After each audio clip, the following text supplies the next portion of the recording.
We were seated at breakfast one morning, my wife and I, when the maid brought in a telegram. It was from Sherlock Holmes and ran in this way.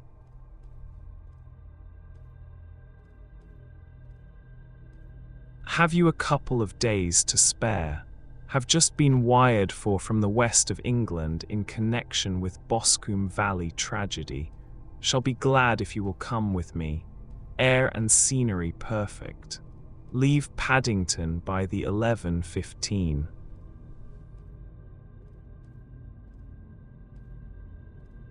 What do you say, dear? Said my wife, looking across at me. Will you go?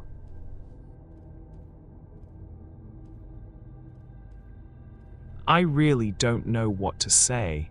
I have a fairly long list at present.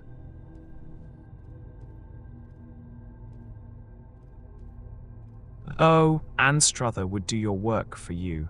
You have been looking a little pale lately. I think that the change would do you good, and you are always so interested in Mr.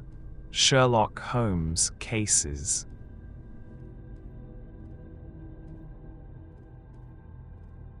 I should be ungrateful if I were not, seeing what I gained through one of them, I answered, but if I am to go, I must pack at once, for I have only half an hour.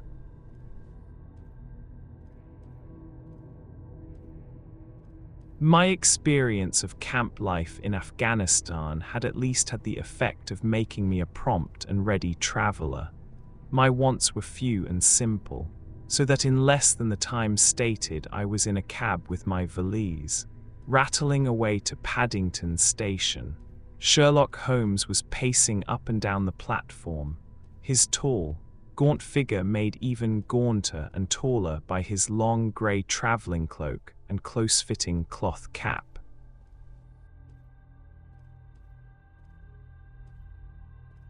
"It is really very good of you to come, Watson," said he. "It makes a considerable difference to me, having someone with me on whom I can thoroughly rely. Local aid is always either worthless or else biased. If you will keep the 2 corner seats, I shall get the tickets."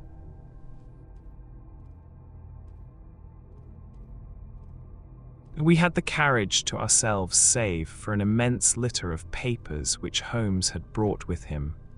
Among these he rummaged and read, with intervals of note-taking and of meditation, until we were past reading. Then he suddenly rolled them all into a gigantic ball and tossed them up onto the rack.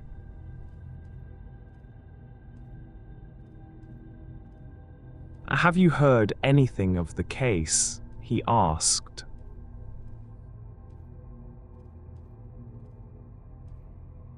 "Not a word. I have not seen a paper for some days."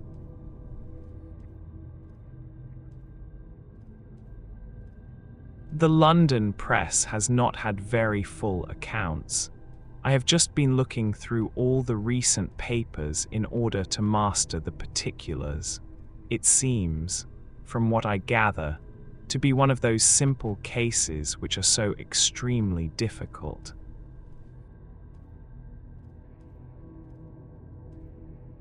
"That sounds a little paradoxical."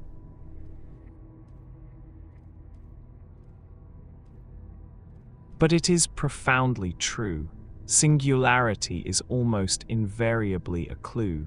The more featureless and commonplace a crime is, the more difficult it is to bring it home. In this case, however, they have established a very serious case against the son of the murdered man."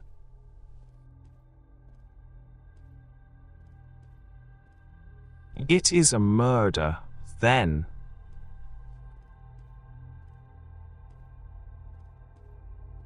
"Well, it is conjectured to be so. I shall take nothing for granted until I have the opportunity of looking personally into it. I will explain the state of things to you, as far as I have been able to understand it, in a very few words.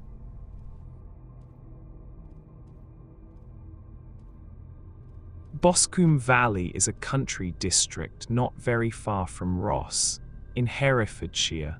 The largest landed proprietor in that part is a Mr. John Turner, who made his money in Australia and returned some years ago to the old country.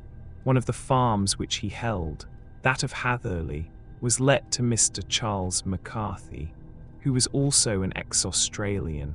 The men had known each other in the colonies.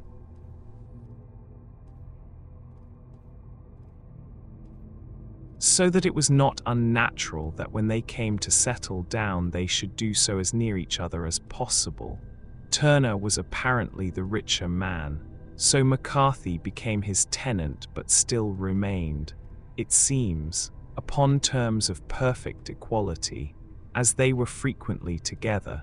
McCarthy had one son, a lad of 18, and Turner had an only daughter of the same age, but neither of them had wives living.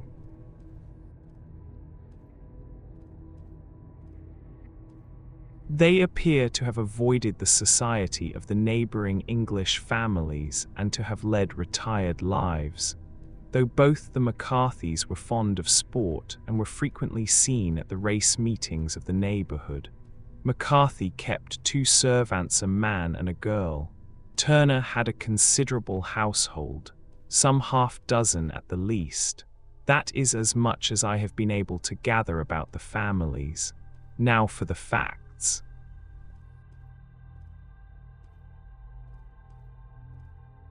On June 3rd, that is, on Monday last, McCarthy left his house at Hatherley about 3 in the afternoon and walked down to the Boscombe Pool, which is a small lake formed by the spreading out of the stream which runs down the Boscombe Valley. He had been out with his serving man in the morning at Ross, and he had told the man that he must hurry, as he had an appointment of importance to keep at 3. From that appointment he never came back alive.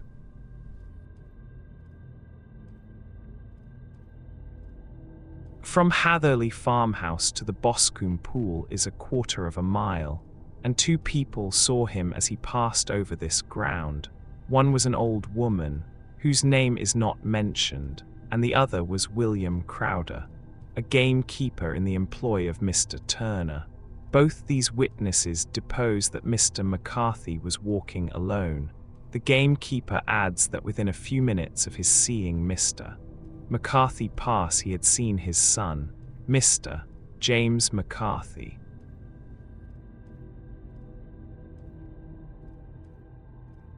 Going the same way with a gun under his arm.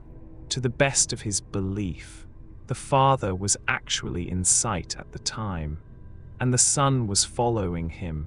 He thought no more of the matter until he heard in the evening of the tragedy that had occurred.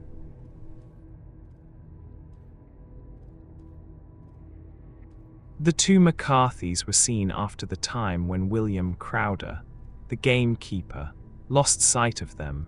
The Boscombe Pool is thickly wooded round, with just a fringe of grass and of reeds round the edge.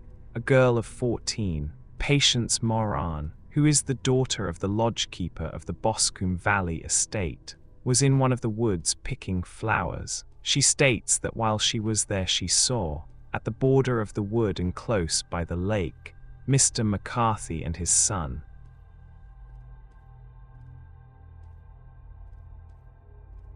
And that they appeared to be having a violent quarrel. She heard Mr. McCarthy the elder using very strong language to his son, and she saw the latter raise up his hand as if to strike his father. She was so frightened by their violence that she ran away and told her mother when she reached home that she had left the 2 McCarthys quarreling near Boscombe Pool, and that she was afraid that they were going to fight.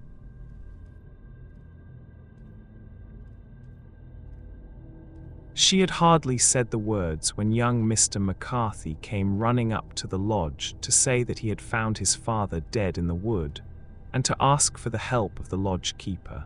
He was much excited, without either his gun or his hat, and his right hand and sleeve were observed to be stained with fresh blood. On following him, they found the dead body stretched out upon the grass beside the pool. The head had been beaten in by repeated blows of some heavy and blunt weapon.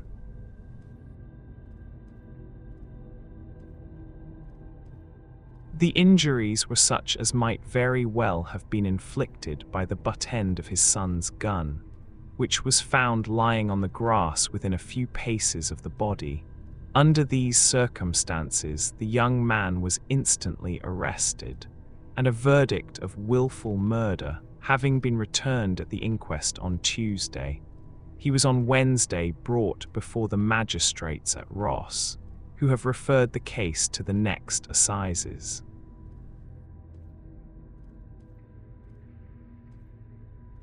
Those are the main facts of the case as they came out before the coroner and the police court.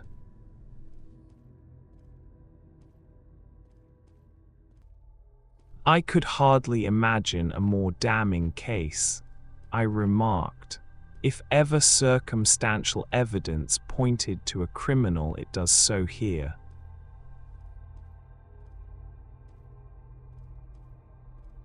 Circumstantial evidence is a very tricky thing, answered Holmes thoughtfully. It may seem to point very straight to one thing, but if you shift your own point of view a little, you may find it pointing in an equally uncompromising manner to something entirely different. It must be confessed, however, that the case looks exceedingly grave against the young man, and it is very possible that he is indeed the culprit. There are several people in the neighborhood, however,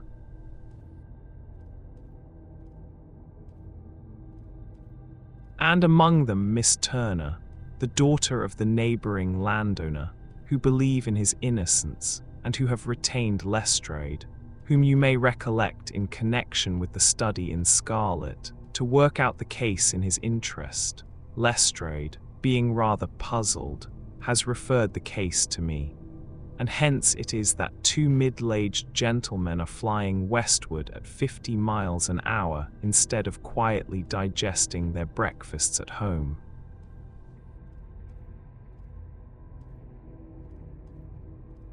I am afraid, said I, that the facts are so obvious that you will find little credit to be gained out of this case.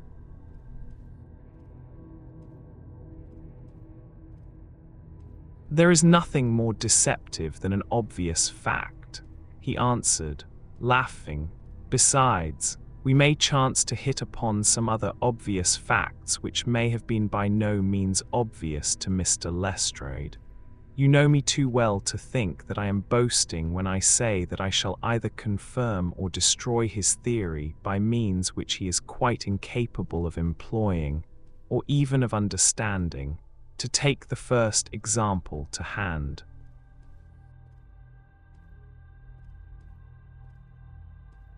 I very clearly perceive that in your bedroom the window is upon the right-hand side, and yet I question whether Mr. Lestrade would have noted even so self-evident a thing as that.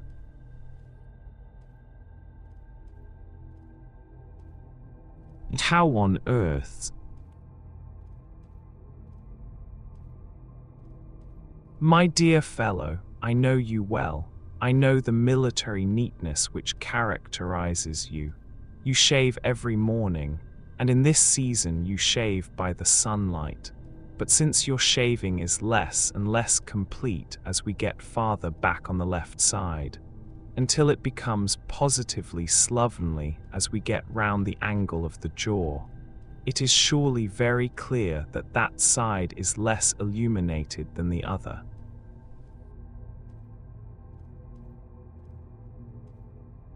I could not imagine a man of your habits looking at himself in an equal light and being satisfied with such a result. I only quote this as a trivial example of observation and inference. Therein lies my empire, and it is just possible that it may be of some service in the investigation which lies before us.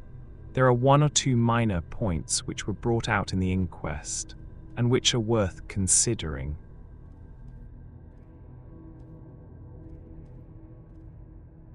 What are they?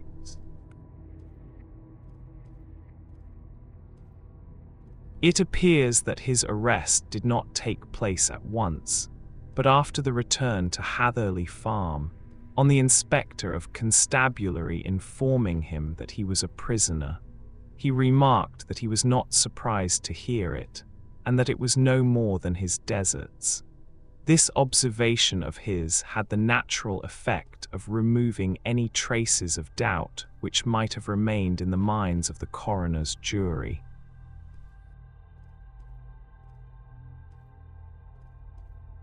"It was a confession," I ejaculated.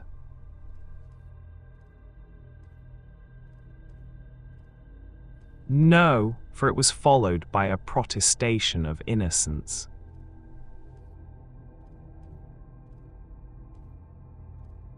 And coming on the top of such a damning series of events, it was at least a most suspicious remark.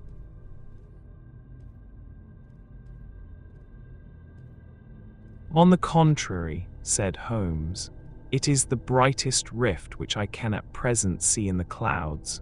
However innocent he might be, he could not be such an absolute imbecile as not to see that the circumstances were very black against him. Had he appeared surprised at his own arrest, or feigned indignation at it, I should have looked upon it as highly suspicious, because such surprise or anger would not be natural under the circumstances.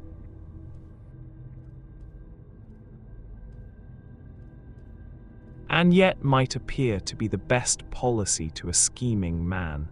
His frank acceptance of the situation marks him as either an innocent man, or else as a man of considerable self-restraint and firmness. As to his remark about his deserts, it was also not unnatural if you consider that he stood beside the dead body of his father, and that there is no doubt that he had that very day so far forgotten his filial duty as to bandy words with him, and even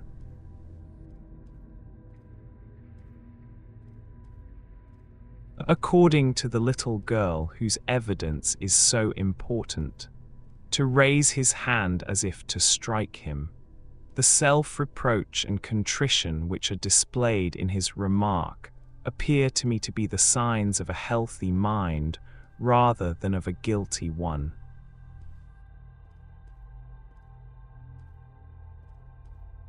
I shook my head. "Many men have been hanged on far slighter evidence," I remarked.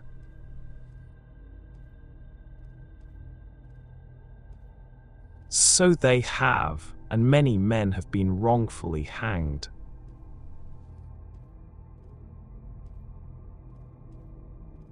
"What is the young man's own account of the matter?"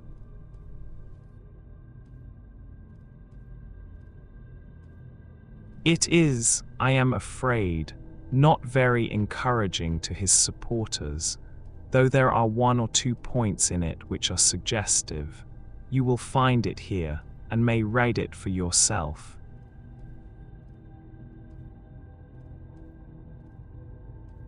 He picked out from his bundle a copy of the local Herefordshire paper, and having turned down the sheet, he pointed out the paragraph in which the unfortunate young man had given his own statement of what had occurred. I settled myself down in the corner of the carriage and read it very carefully. It ran in this way: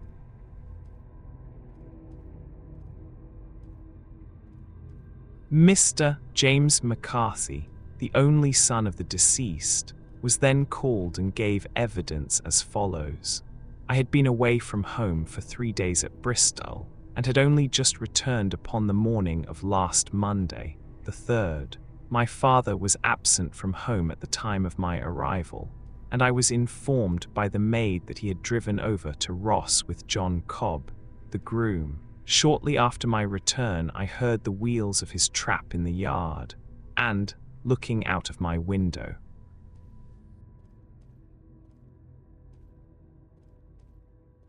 I saw him get out and walk rapidly out of the yard. though I was not aware in which direction he was going. I then took my gun and strolled out in the direction of the Boscombe Pool, with the intention of visiting the rabbit warren which is upon the other side. On my way I saw William Crowder, the gamekeeper, as he had stated in his evidence, but he is mistaken in thinking that I was following my father. I had no idea that he was in front of me.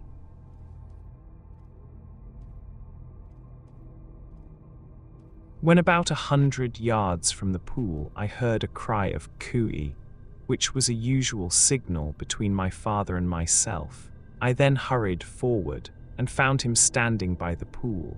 He appeared to be much surprised at seeing me and asked me rather roughly what I was doing there.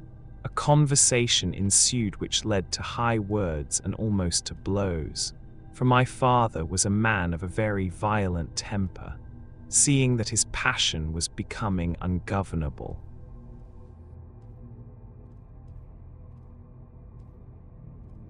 I left him and returned towards Hatherley Farm.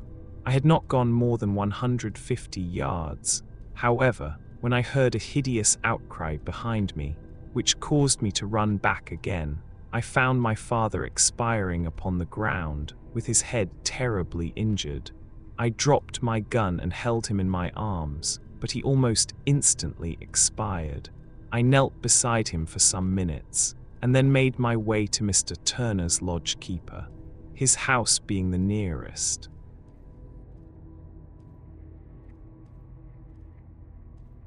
To ask for assistance, I saw no one near my father when I returned, and I have no idea how he came by his injuries. He was not a popular man, being somewhat cold and forbidding in his manners, but he had, as far as I know, no active enemies. I know nothing further of the matter.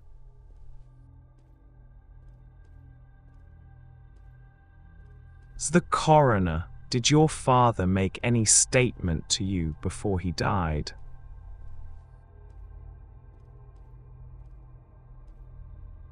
Witness, he mumbled a few words, but I could only catch some allusion to a rat.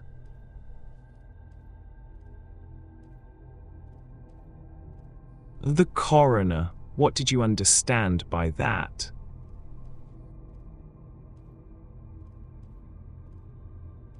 A witness, it conveyed no meaning to me. I thought that he was delirious.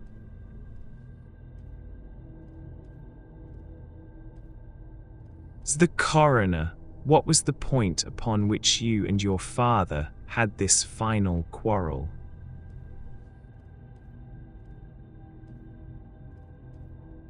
Witness, I should prefer not to answer.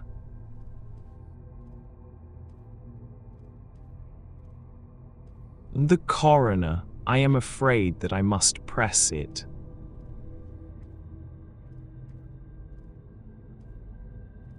Witness, it is really impossible for me to tell you. I can assure you that it has nothing to do with the sad tragedy which followed.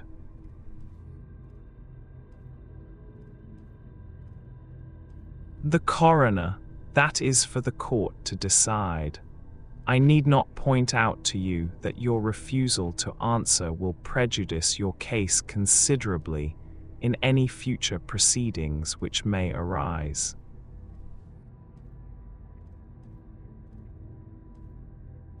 A witness, I must still refuse.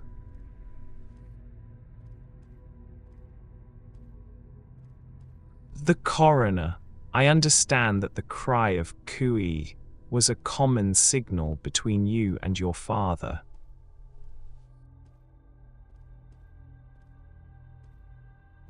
A witness, it was.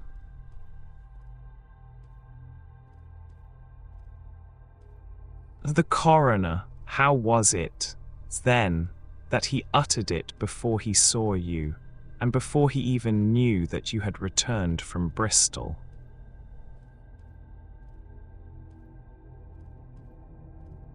A witness, with considerable confusion. I do not know.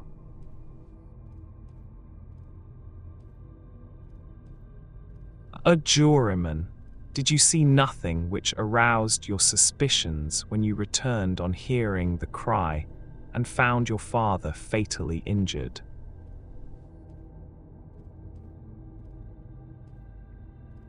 A witness. Nothing definite.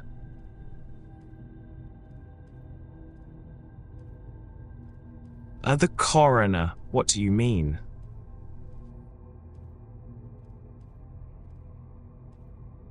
Witness. I was so disturbed and excited as I rushed out into the open that I could think of nothing except of my father.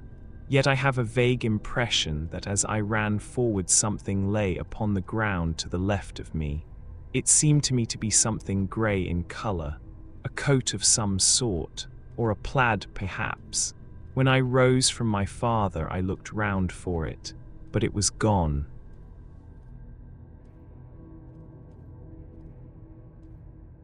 Do you mean that it disappeared before you went for help?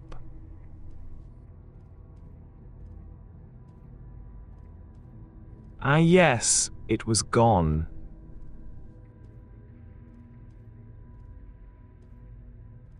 You cannot say what it was.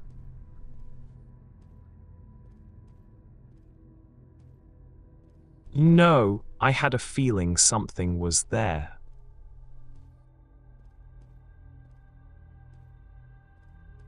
How far from the body?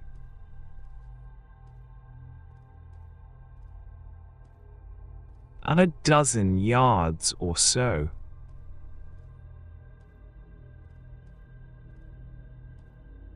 And how far from the edge of the wood?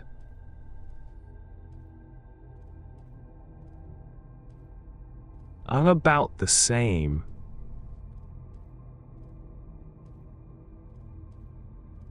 Then if it was removed, it was while you were within a dozen yards of it.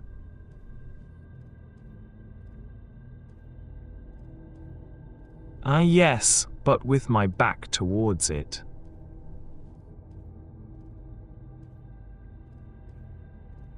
This concluded the examination of the witness.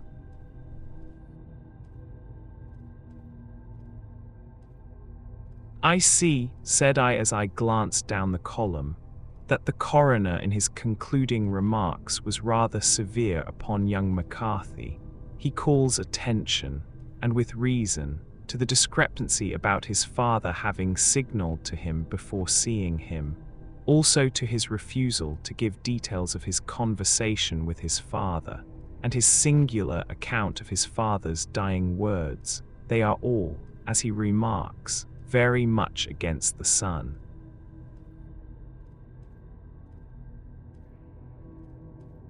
Holmes laughed softly to himself and stretched himself out upon the cushioned seat.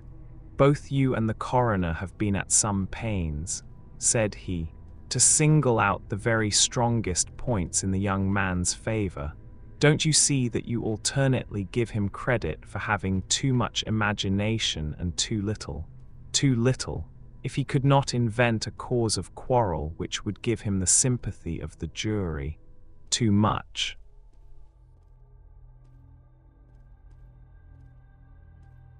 If he evolved from his own inner consciousness anything so outer as a dying reference to a rat, and the incident of the vanishing cloth, no, sir, I shall approach this case from the point of view that what this young man says is true, and we shall see whither that hypothesis will lead us. And now here is my pocket Petrarch, and not another word shall I say of this case until we are on the scene of action. We lunch at Swindon, and I see that we shall be there in 20 minutes.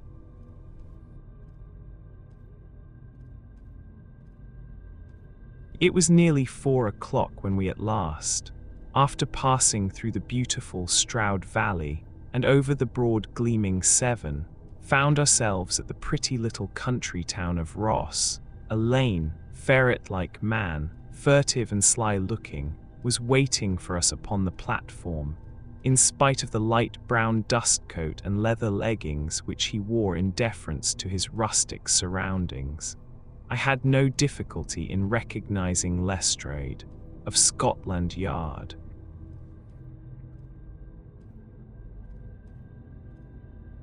With him, we drove to the Hereford Arms, where a room had already been engaged for us.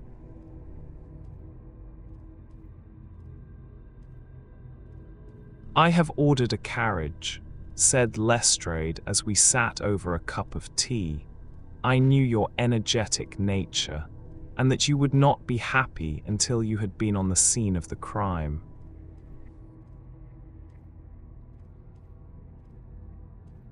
"It was very nice and complimentary of you," Holmes answered.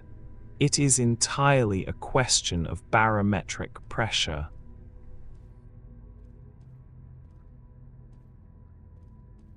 Lestrade looked startled.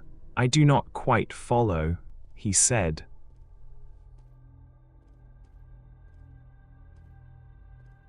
"How is the glass? 29. I see. No wind, and not a cloud in the sky. I have a case full of cigarettes here which need smoking, and the sofa is very much superior to the usual country hotel abomination.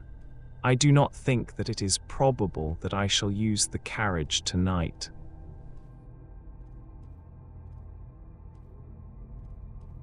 Lestrade laughed indulgently.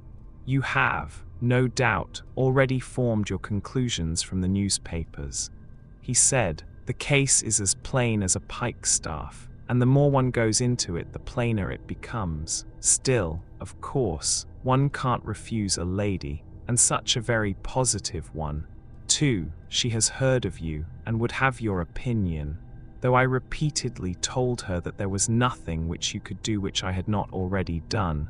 Why, bless my soul."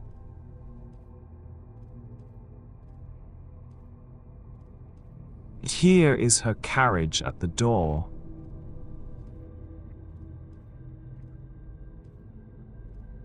He had hardly spoken before there rushed into the room one of the most lovely young women that I have ever seen in my life. Her violet eyes shining, her lips parted, a pink flush upon her cheeks. All thought of her natural reserve lost in her overpowering excitement and concern.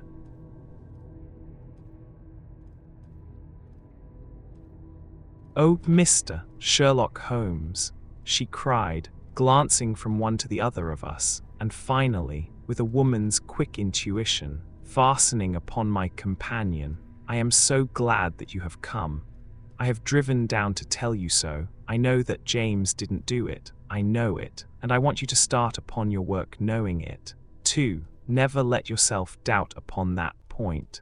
We have known each other since we were little children, and I know his faults as no one else does.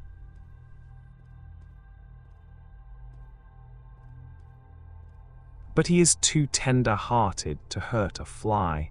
Such a charge is absurd to anyone who really knows him."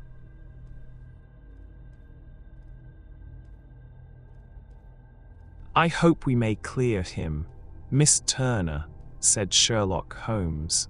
"You may rely upon my doing all that I can."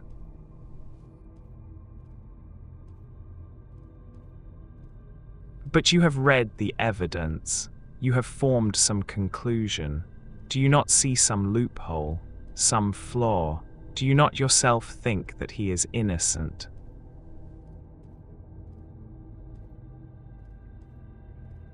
"I think that it is very probable."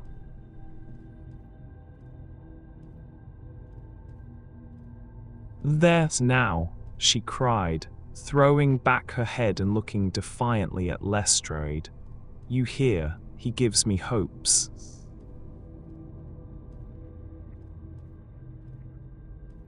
Lestrade shrugged his shoulders. "I am afraid that my colleague has been a little quick in forming his conclusions," he said.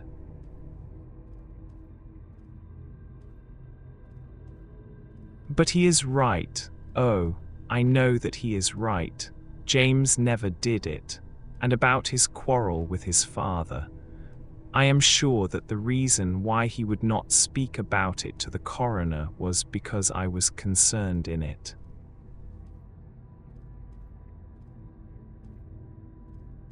In what way? Asked Holmes.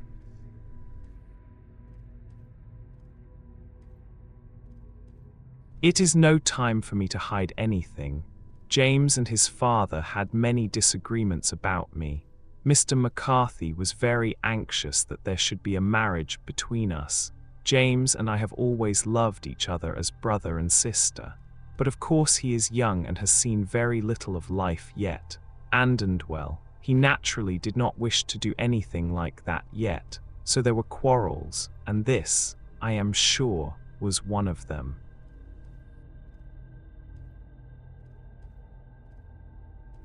And your father? Asked Holmes. Was he in favor of such a union?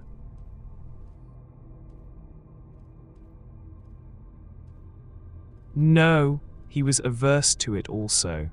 No one but Mr. McCarthy was in favor of it. A quick blush passed over her fresh young face as Holmes shot one of his keen, questioning glances at her.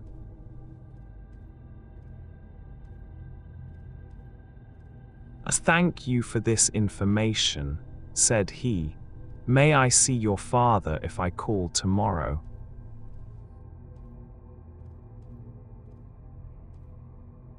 I am afraid the doctor won't allow it.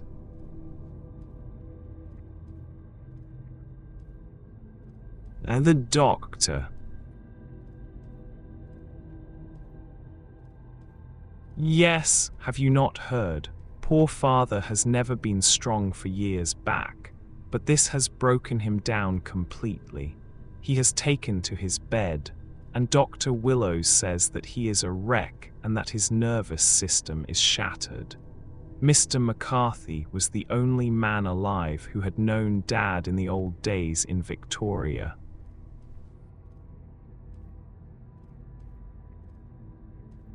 Aha, in Victoria. That is important.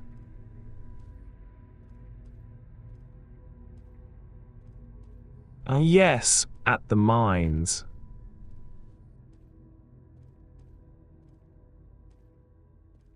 Quite so, at the gold mines, where, as I understand, Mr. Turner made his money.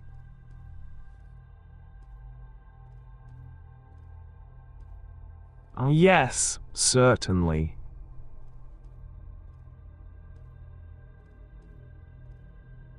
Thank you, Miss Turner. You have been of material assistance to me.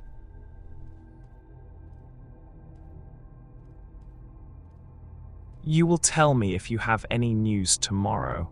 No doubt you will go to the prison to see James. Oh, if you do, Mr. Holmes, do tell him that I know him to be innocent.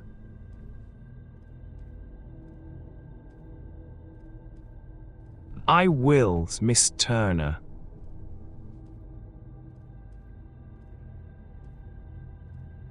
I must go home now, for Dad is very ill, and he misses me so if I leave him. Goodbye, and God help you in your undertaking.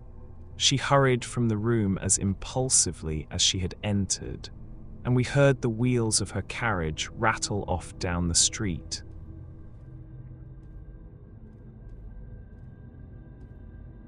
I am ashamed of you, Holmes, said Lestrade with dignity after a few minutes' silence. Why should you raise up hopes which you are bound to disappoint? I am not over-tender of heart, but I call it cruel.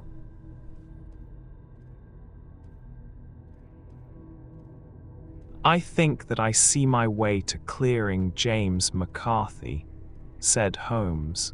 Have you an order to see him in prison?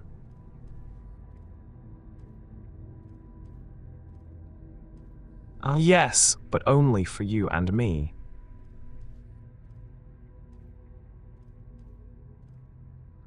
Then I shall reconsider my resolution about going out. We have still time to take a train to Hereford and see him tonight.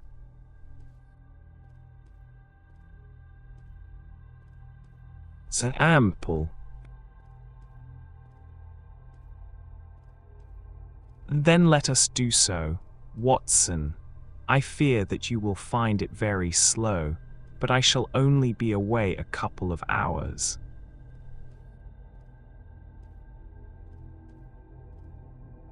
I walked down to the station with them, and then wandered through the streets of the little town, finally returning to the hotel, where I lay upon the sofa and tried to interest myself in a yellow-backed novel.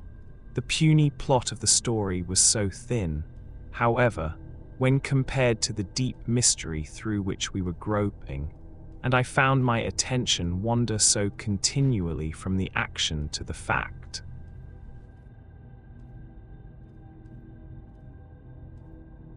that I at last flung it across the room and gave myself up entirely to a consideration of the events of the day.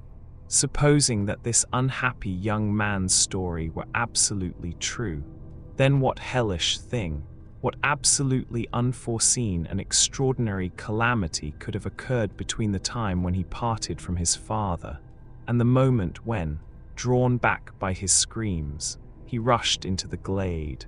It was something terrible and deadly. What could it be?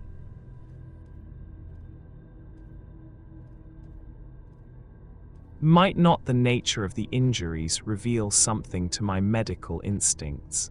I rang the bell and called for the weekly county paper, which contained a verbatim account of the inquest. In the surgeon's deposition, it was stated that the posterior third of the left parietal bone and the left half of the occipital bone had been shattered by a heavy blow from a blunt weapon.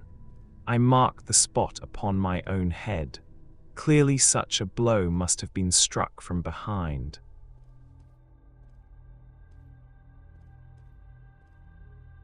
That was to some extent in favor of the accused, as when seen quarreling he was face to face with his father. Still, it did not go for very much, for the older man might have turned his back before the blow fell. Still, it might be worthwhile to call Holmes' attention to it. Then there was the peculiar dying reference to a rat. What could that mean? It could not be delirium. A man dying from a sudden blow does not commonly become delirious. No.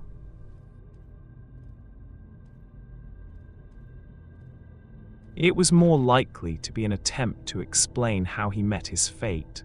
But what could it indicate? I cudgelled my brains to find some possible explanation. And then the incident of the grey cloth seen by young McCarthy.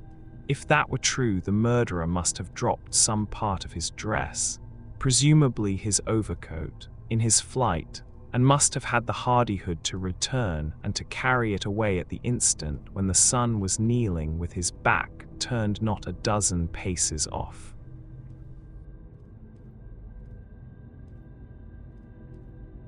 What a tissue of mysteries and improbabilities the whole thing was.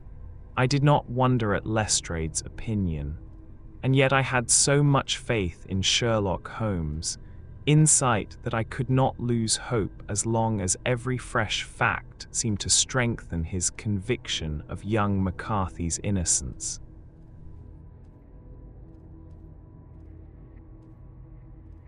It was late before Sherlock Holmes returned.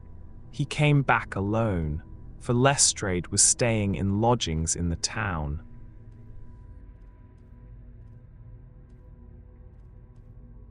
"The glass still keeps very high," he remarked as he sat down. "It is of importance that it should not rain before we are able to go over the ground. On the other hand, a man should be at his very best and keenest for such nice work as that, and I did not wish to do it when fagged by a long journey. I have seen young McCarthy."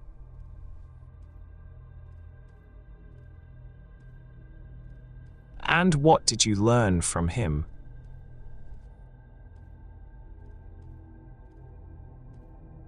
"Nothing.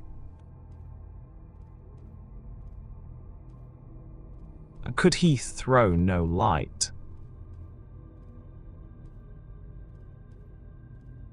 None at all. I was inclined to think at one time that he knew who had done it and was screening him or her, but I am convinced now that he is as puzzled as everyone else.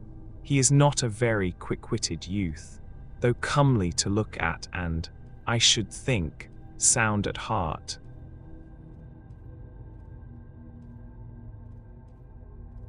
I cannot admire his taste, I remarked, if it is indeed a fact that he was averse to a marriage with so charming a young lady as this Miss Turner.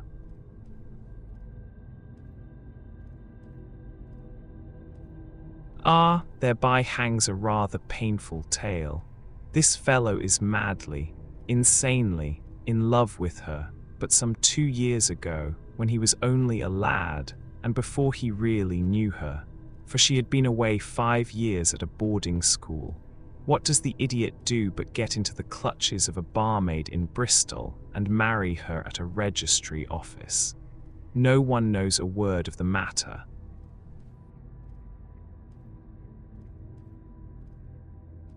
But you can imagine how maddening it must be to him to be upbraided for not doing what he would give his very eyes to do, but what he knows to be absolutely impossible. It was sheer frenzy of this sort which made him throw his hands up into the air when his father, at their last interview, was goading him on to propose to Miss Turner.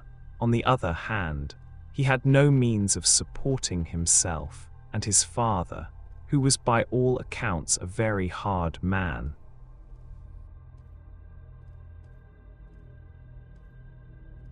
Would have thrown him over utterly had he known the truth. It was with his barmaid wife that he had spent the last 3 days in Bristol, and his father did not know where he was. Mark that point. It is of importance. Good has come out of evil, however, for the barmaid, finding from the papers that he is in serious trouble and likely to be hanged, has thrown him over utterly and has written to him to say that she has a husband already in the Bermuda dockyard.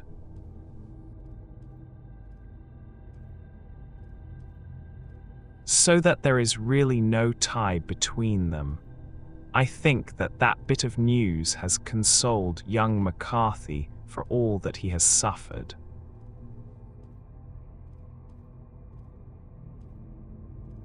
But if he is innocent, who has done it?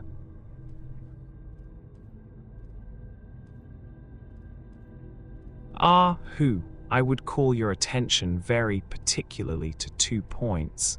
One is that the murdered man had an appointment with someone at the pool, and that the someone could not have been his son, for his son was away, and he did not know when he would return. The second is that the murdered man was heard to cry "cooey" before he knew that his son had returned. Those are the crucial points upon which the case depends. And now let us talk about George Meredith, if you please.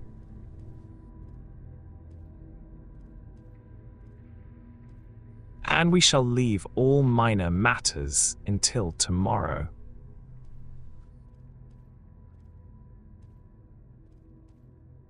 There was no rain, as Holmes had foretold, and the morning broke bright and cloudless.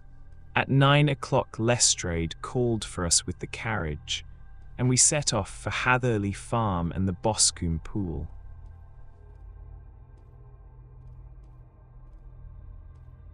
And there is serious news this morning, Lestrade observed. It is said that Mr. Turner, of the Hall, is so ill that his life is despaired of.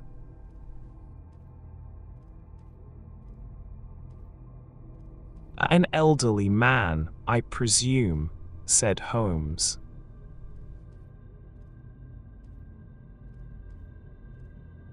About 60, but his constitution has been shattered by his life abroad, and he has been in failing health for some time. This business has had a very bad effect upon him. He was an old friend of McCarthy's, and, I may add, a great benefactor to him, for I have learned that he gave him Hatherley Farm rent-free.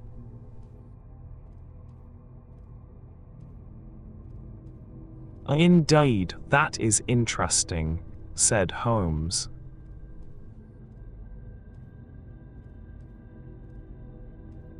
Oh, yes, in 100 other ways he has helped him. Everybody about here speaks of his kindness to him.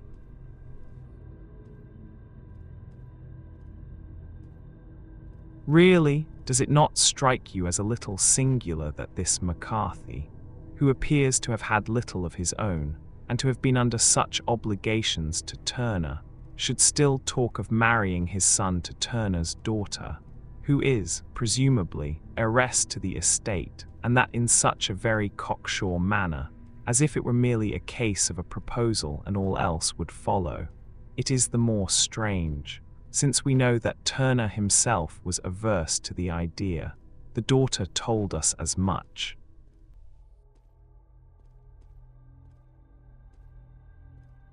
Do you not deduce something from that?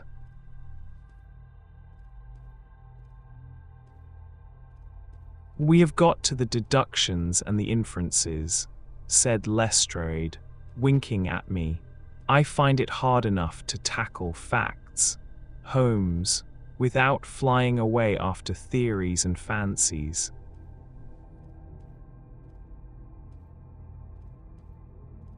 You are right, said Holmes demurely. You do find it very hard to tackle the facts.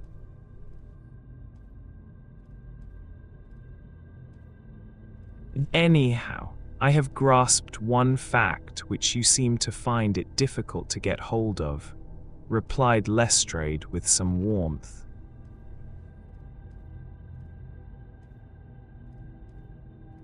And that is...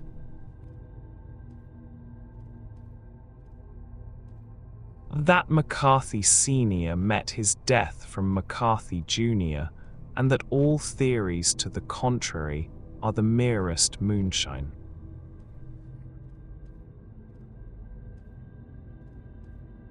Well, moonshine is a brighter thing than fog, said Holmes, laughing, but I am very much mistaken if this is not Hatherley Farm upon the left.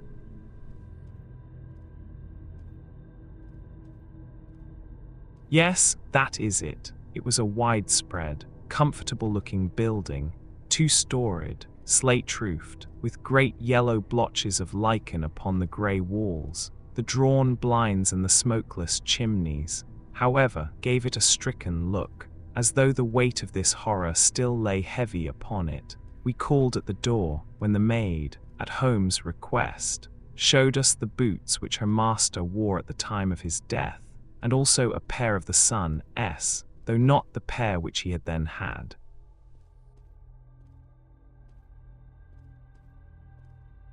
Having measured these very carefully from 7 or 8 different points, Holmes desired to be led to the courtyard, from which we all followed the winding track which led to Boscombe Pool.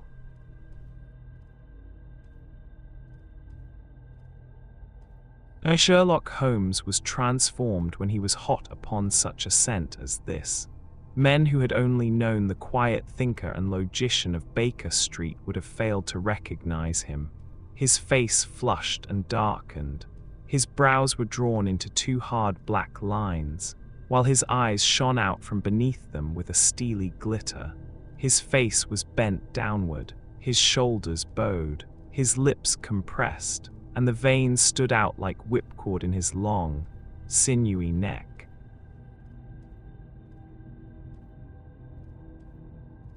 His nostrils seemed to dilate with a purely animal lust for the chase, and his mind was so absolutely concentrated upon the matter before him that a question or remark fell unheeded upon his ears, or, at the most, only provoked a quick, impatient snarl in reply.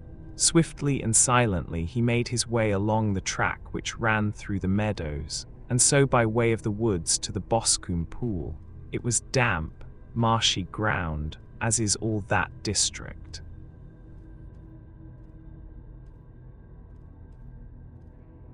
And there were marks of many feet, both upon the path and amid the short grass which bounded it on either side. Sometimes Holmes would hurry on, sometimes stop dead, and once he made quite a little detour into the meadow.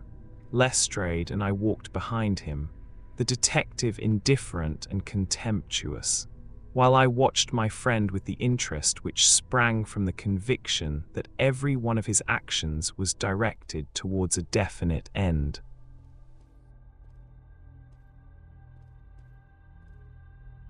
The Boscombe Pool, which is a little reed-girt sheet of water some 50 yards across, is situated at the boundary between the Hatherley farm and the private park of the wealthy Mr. Turner. Above the woods which lined it upon the farther side we could see the red, jutting pinnacles which marked the site of the rich landowner's dwelling. On the Hatherley side of the pool the woods grew very thick.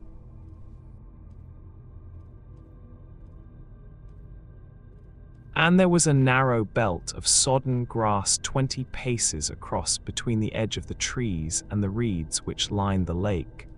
Lestrade showed us the exact spot at which the body had been found, and, indeed, so moist was the ground that I could plainly see the traces which had been left by the fall of the stricken man.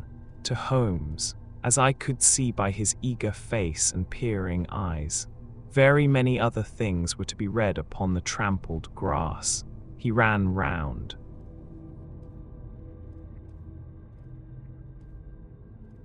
Like a dog who is picking up a scent, and then turned upon my companion.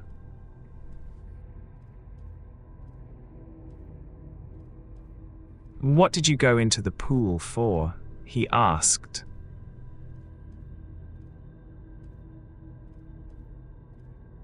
"I fished about with a rake. I thought there might be some weapon or other trace, but how on earth?"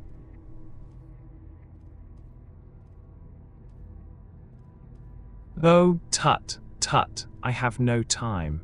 That left foot of yours with its inward twist is all over the place. A mole could trace it, and there it vanishes among the reeds.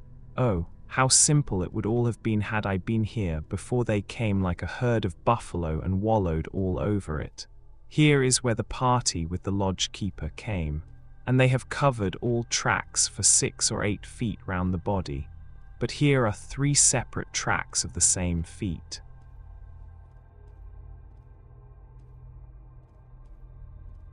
He drew out a lens and lay down upon his waterproof to have a better view, talking all the time rather to himself than to us. "These are young McCarthy's feet. Twice he was walking, and once he ran swiftly, so that the soles are deeply marked and the heels hardly visible. That bears out his story. He ran when he saw his father on the ground. Then here are the father's feet as he paced up and down. What is this, then?"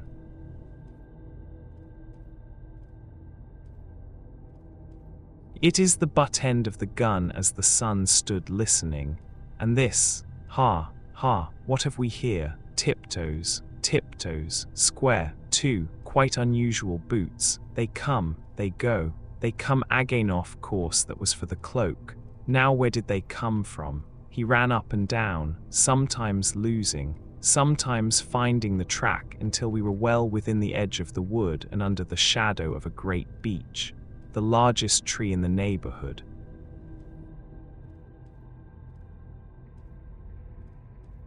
Holmes traced his way to the farther side of this and lay down once more upon his face with a little cry of satisfaction. For a long time he remained there, turning over the leaves and dried sticks, gathering up what seemed to me to be dust into an envelope and examining with his lens not only the ground, but even the bark of the tree as far as he could reach. A jagged stone was lying among the moss, and this also he carefully examined and retained.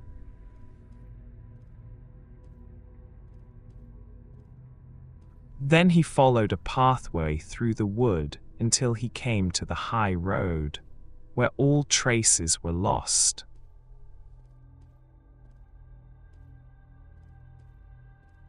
It has been a case of considerable interest, he remarked, returning to his natural manner.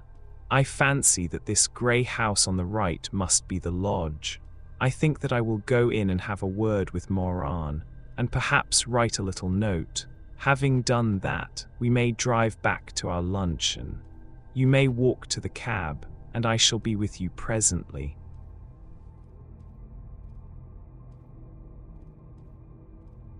It was about 10 minutes before we regained our cab and drove back into Ross, Holmes still carrying with him the stone which he had picked up in the wood.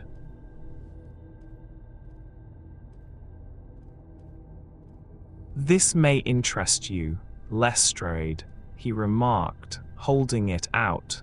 "The murder was done with it."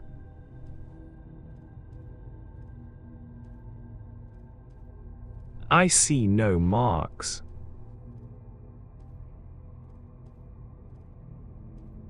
"There are none."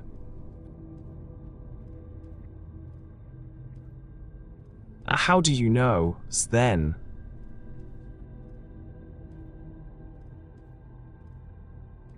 "The grass was growing under it. It had only lain there a few days. There was no sign of a place whence it had been taken. It corresponds with the injuries. There is no sign of any other weapon."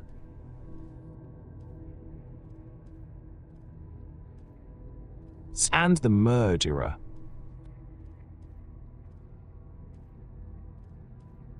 "Is a tall man, left-handed, limps with the right leg, wears thick-soled shooting boots and a grey cloak, smokes Indian cigars, uses a cigar holder, and carries a blunt penknife in his pocket. There are several other indications, but these may be enough to aid us in our search."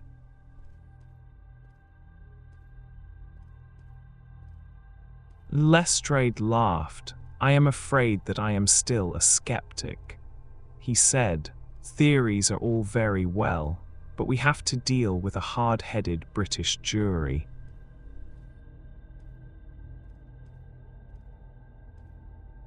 "Nous verrons," answered Holmes calmly. "You work your own method, and I shall work mine. I shall be busy this afternoon, and shall probably return to London by the evening train."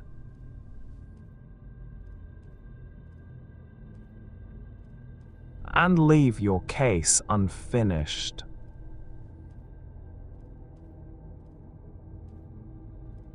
"No, finished."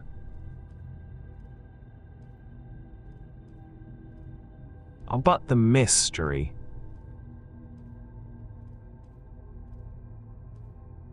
"It is solved."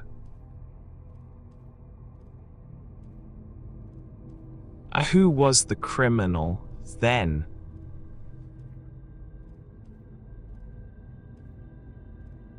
"The gentleman I describe."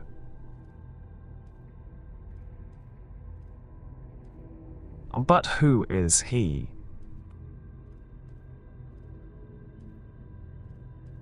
"Surely it would not be difficult to find out. This is not such a populous neighborhood."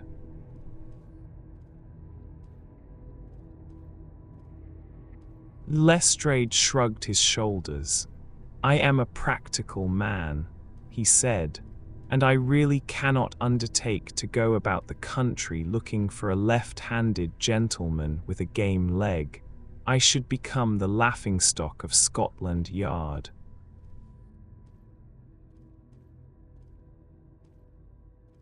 "All right," said Holmes quietly. "I have given you the chance. Here are your lodgings. Goodbye. I shall drop you a line before I leave."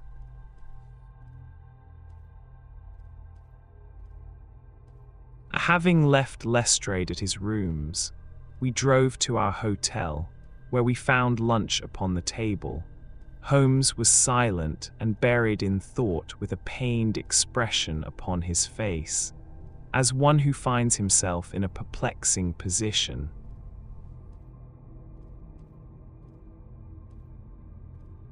"Look here, Watson," he said when the cloth was cleared. "Just sit down in this chair and let me preach to you for a little.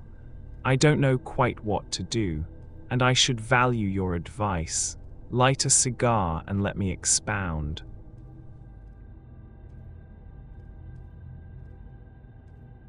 "Pray do so."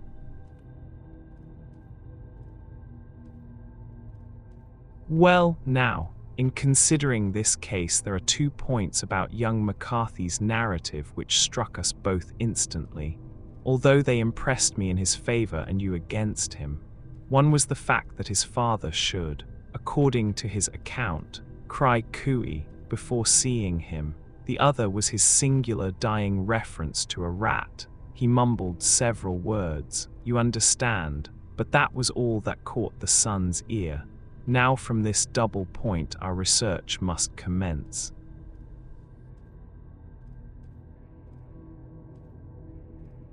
And we will begin it by presuming that what the lad says is absolutely true.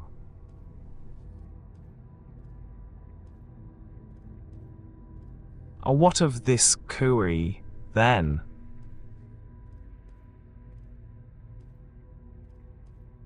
Well, obviously it could not have been meant for the son. The son, as far as he knew, was in Bristol. It was mere chance that he was within earshot. The cooey was meant to attract the attention of whoever it was that he had the appointment with. But cooey is a distinctly Australian cry, and one which is used between Australians. There is a strong presumption that the person whom McCarthy expected to meet him at Boscombe Pool was someone who had been in Australia.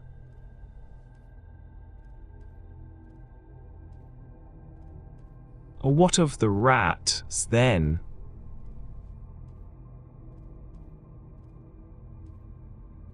Sherlock Holmes took a folded paper from his pocket and flattened it out on the table. "This is a map of the colony of Victoria," he said. "I wired to Bristol for it last night." He put his hand over part of the map. "What do you read?"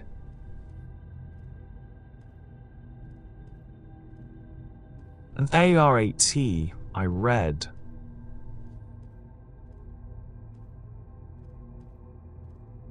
And now he raised his hand.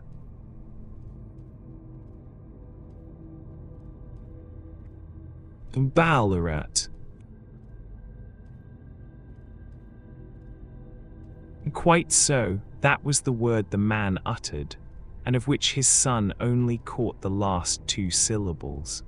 He was trying to utter the name of his murderer, so and so, of Ballarat.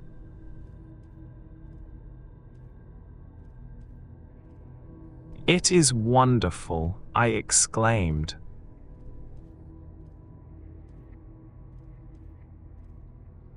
"It is obvious, and now, you see, I had narrowed the field down considerably. The possession of a grey garment was a 3rd point which, granting the son's statement to be correct, was a certainty. We have come now out of mere vagueness to the definite conception of an Australian from Ballarat with a grey cloak.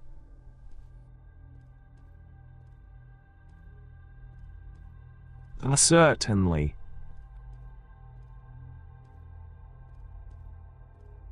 And one who was at home in the district, for the pool can only be approached by the farm or by the estate, where strangers could hardly wander.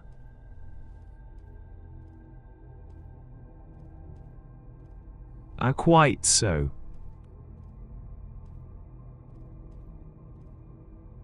Then comes our expedition of today. By an examination of the ground, I gained the trifling details which I gave to that imbecile Lestrade, as to the personality of the criminal.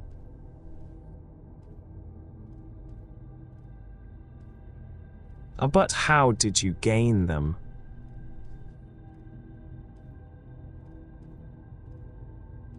You know my method.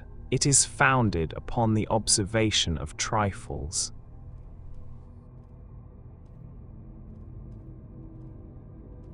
His height I know that you might roughly judge from the length of his stride. His boots, too, might be told from their traces.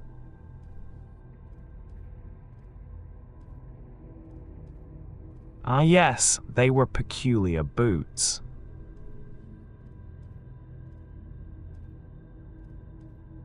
But his lameness.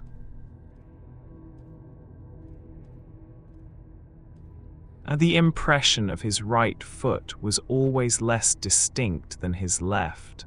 He put less weight upon it. Why? Because he limped who was lame.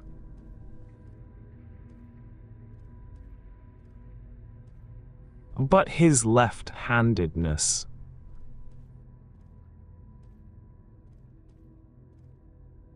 You were yourself struck by the nature of the injury as recorded by the surgeon at the inquest. The blow was struck from immediately behind, and yet was upon the left side. Now, how can that be unless it were by a left-handed man?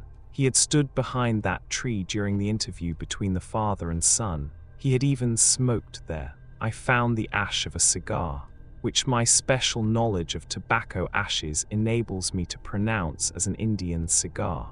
I have, as you know,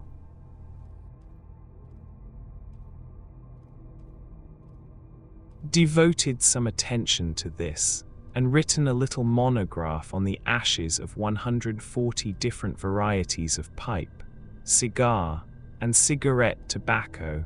Having found the ash, I then looked round and discovered the stump among the moss where he had tossed it. It was an Indian cigar, of the variety which are rolled in Rotterdam.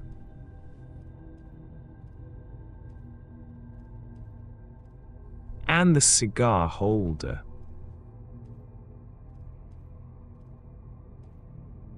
I could see that the end had not been in his mouth, therefore he used a holder.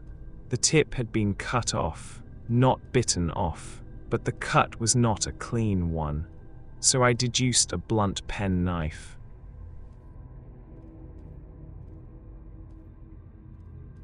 Holmes, I said, you have drawn a net round this man from which he cannot escape, and you have saved an innocent human life as truly as if you had cut the cord which was hanging him. I see the direction in which all this points. The culprit is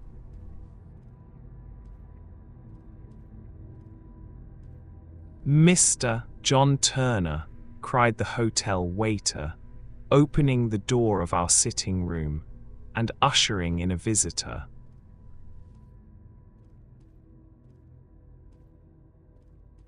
The man who entered was a strange and impressive figure. His slow, limping step and bowed shoulders gave the appearance of decrepitude, and yet his hard, deep-lined, craggy features and his enormous limbs showed that he was possessed of unusual strength of body and of character. His tangled beard, grizzled hair, and outstanding, drooping eyebrows combined to give an air of dignity and power to his appearance, but his face was of an ashen white.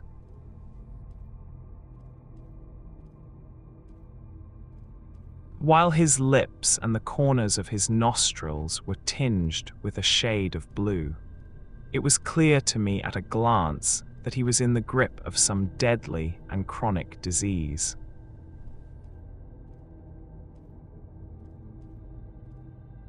"Pray sit down on the sofa," said Holmes gently. "You had my note."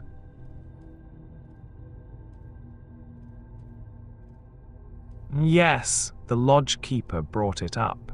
You said that you wished to see me here to avoid scandal."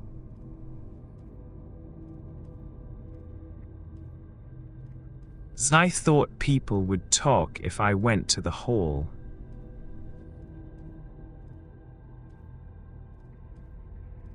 "And why did you wish to see me?" He looked across at my companion with despair in his weary eyes, as though his question was already answered.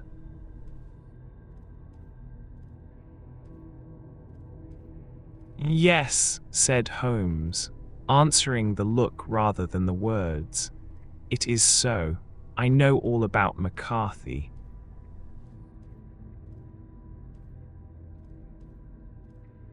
The old man sank his face in his hands.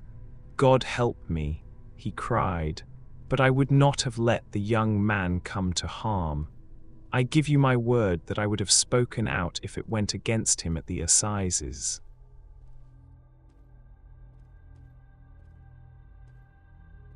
"I am glad to hear you say so," said Holmes gravely.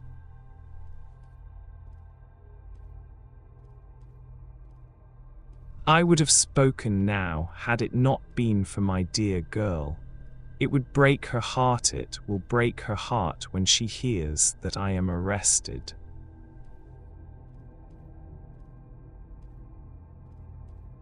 "It may not come to that," said Holmes.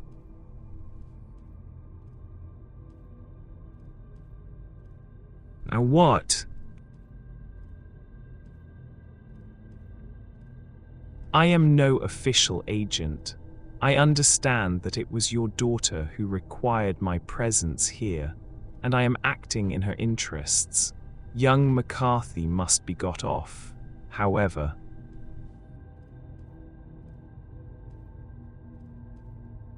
"I am a dying man," said old Turner. "I have had diabetes for years. My doctor says it is a question whether I shall live a month. Yet I would rather die under my own roof than in a jail."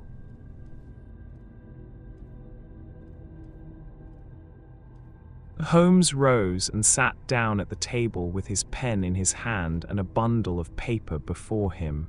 "Just tell us the truth," he said. "I shall jot down the facts. You will sign it, and Watson here can witness it. Then I could produce your confession at the last extremity to save young McCarthy. I promise you that I shall not use it unless it is absolutely needed."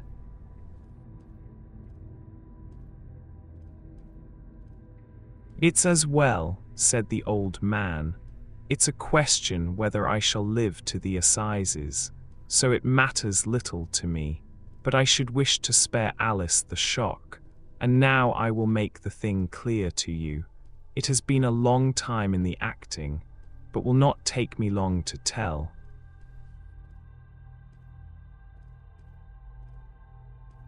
You didn't know this dead man, McCarthy. He was a devil incarnate. I tell you that. God keep you out of the clutches of such a man as he. His grip has been upon me these 20 years, and he has blasted my life. I'll tell you first how I came to be in his power.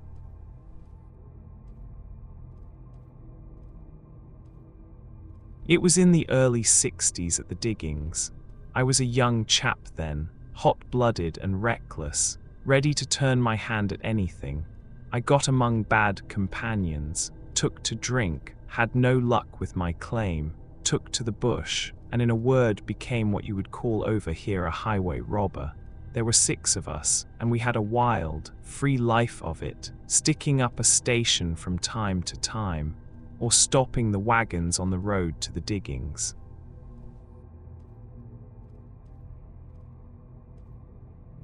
The Black Jack of Ballarat was the name I went under, and our party is still remembered in the colony as the Ballarat Gang.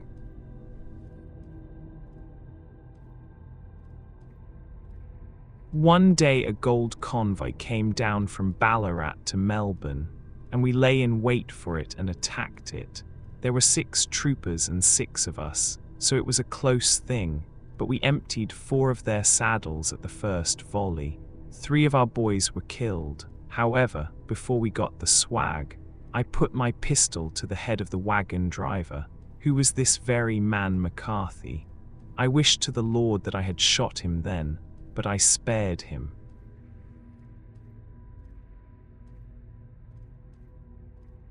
Though I saw his wicked little eyes fixed on my face, as though to remember every feature, we got away with the gold, became wealthy men, and made our way over to England without being suspected.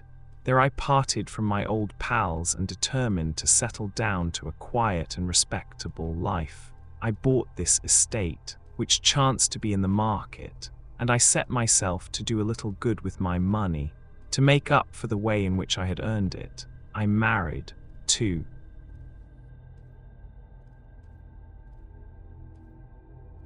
And though my wife died young, she left me my dear little Alice. Even when she was just a baby, her wee hand seemed to lead me down the right path as nothing else had ever done. In a word, I turned over a new leaf and did my best to make up for the past. All was going well when McCarthy laid his grip upon me.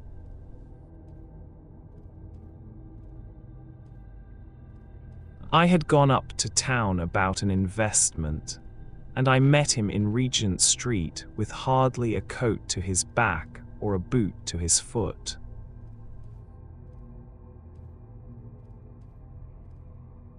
"Here we are, Jack," says he, touching me on the arm. "We'll be as good as a family to you. There's two of us, me and my son, and you can have the keeping of us. If you don't, it's a fine. Law-abiding country is England, and there's always a policeman within hail."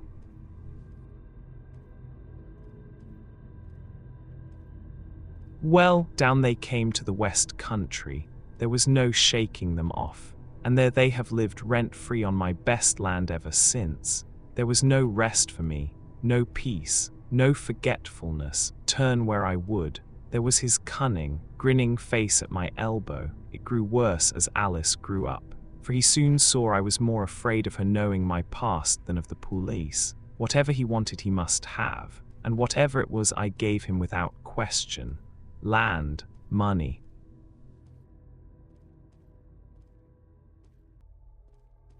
Houses, until at last he asked a thing which I could not give. He asked for Alice.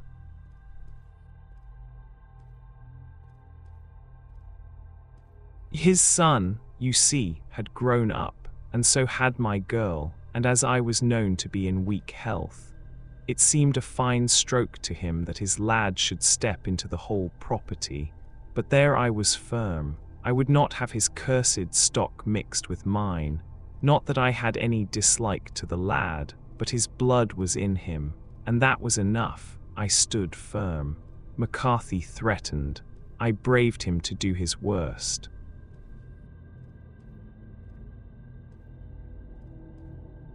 We were to meet at the pool midway between our houses to talk it over.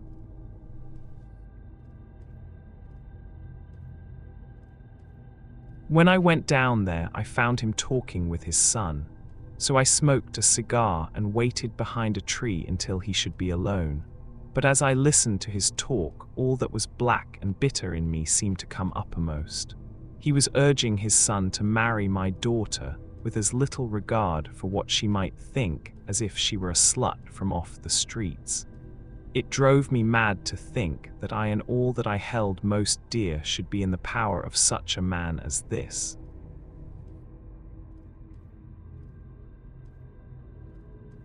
Could I not snap the bond? I was already a dying and a desperate man. Though clear of mind and fairly strong of limb, I knew that my own fate was sealed. But my memory and my girl, both could be saved if I could but silence that foul tongue. I did it, Mr. Holmes. I would do it again, deeply as I have sinned. I have led a life of martyrdom to atone for it. But that my girl should be entangled in the same meshes which held me was more than I could suffer.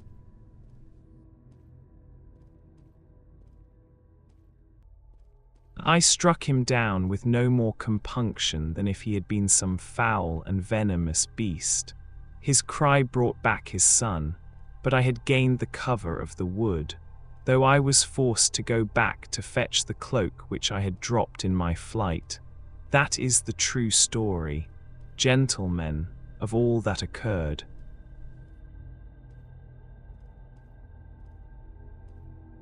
"Well, it is not for me to judge you," said Holmes, as the old man signed the statement which had been drawn out. I pray that we may never be exposed to such a temptation.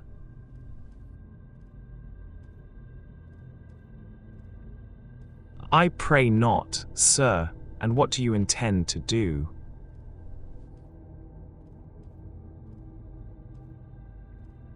In view of your health, nothing. You are yourself aware that you will soon have to answer for your deed at a higher court than the assizes. I will keep your confession, and if McCarthy is condemned, I shall be forced to use it. If not, it shall never be seen by mortal eye, and your secret, whether you be alive or dead, shall be safe with us.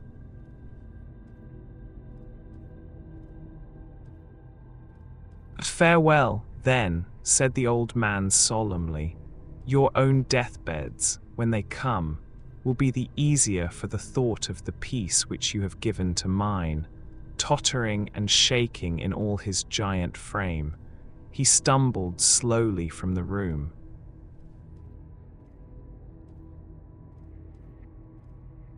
God help us, said Holmes after a long silence. Why does fate play such tricks with poor, helpless worms? I never hear of such a case as this that I do not think of Baxter's words, and say, there, but for the grace of God, goes Sherlock Holmes.